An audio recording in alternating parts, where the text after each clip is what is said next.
പ്രിയപ്പെട്ട വി.എസ്. അച്യുതാനന്ദന് വിട. കേരളം കണ്ട മികച്ച നേതാക്കന്മാരിൽ ഒരാളായിരുന്നു അദ്ദേഹം. മുഖ്യമന്ത്രിയായും പ്രതിപക്ഷ നേതാവുമായും തിളങ്ങിയ നായകൻ. സാധാരണക്കാരന്റെ മനസ്സിൽ ഇടം നേടിയ മുഖ്യമന്ത്രി. പാവപ്പെട്ടവർക്കു വേണ്ടിയും അധ്വാനിക്കുന്നവർക്കു വേണ്ടിയും നിലകൊണ്ട വിപ്ലവ നായകൻ.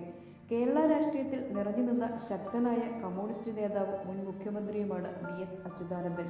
1923 ഒക്ടോബർ 20 ആലപ്പുഴയിലെ പുന്നപ്രയിൽ ജനിച്ച അദ്ദേഹം 17-ാം വയസ്സിൽ കമ്മ്യൂണിസ്റ്റ് പാർട്ടിയിൽ ചേർന്നു. വളരെ ചെറുപ്പത്തിൽ മാതാപിതാക്കളെ നഷ്ടപ്പെട്ട അദ്ദേഹം പഠനം പാതി വഴിയിലാക്കി.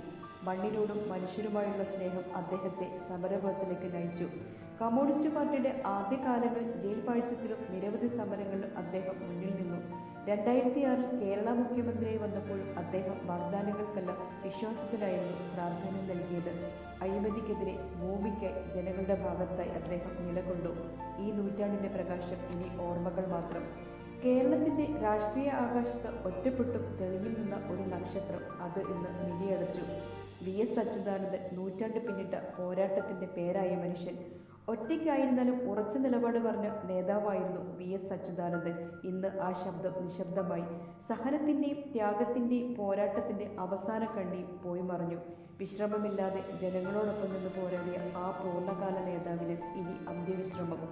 വി.എസ്. ഇല്ലെങ്കിലും അദ്ദേഹം എഴുതിവെച്ച വിപ്ലവ പാതകൾ ഇനി തലമുറകളുടെ കയ്യിൽ ഭദ്രം. ഓർമ്മകൾക്കിടയിൽ ജീവിക്കുന്ന ഒരു വികാരശക്തിയുടെ പേര് വി.എസ്. അച്യുതാനന്ദൻ. കേരളത്തിന്റെ ചരിത്രത്തിൽ അതുല്യനായൊരു നേതാവായിരുന്നു അദ്ദേഹം. ജീവിതം മുഴുവൻ പൊരുതിയ ജനപക്ഷ നായകൻ. അദ്ദേഹത്തിന്റെ വിയോഗം ഓരോ മലയാളിയുടെയും ഹൃദയത്തിൽ ഒരു ശൂന്യതയാണ് ഉണ്ടാക്കുന്നത്. നമുക്ക് അദ്ദേഹത്തിന് ആദരാഞ്ജലി അർപ്പിക്കാം. ഒരുപാട് സ്നേഹത്തോടെ, ഓർമ്മപ്പൂക്കളുമായി.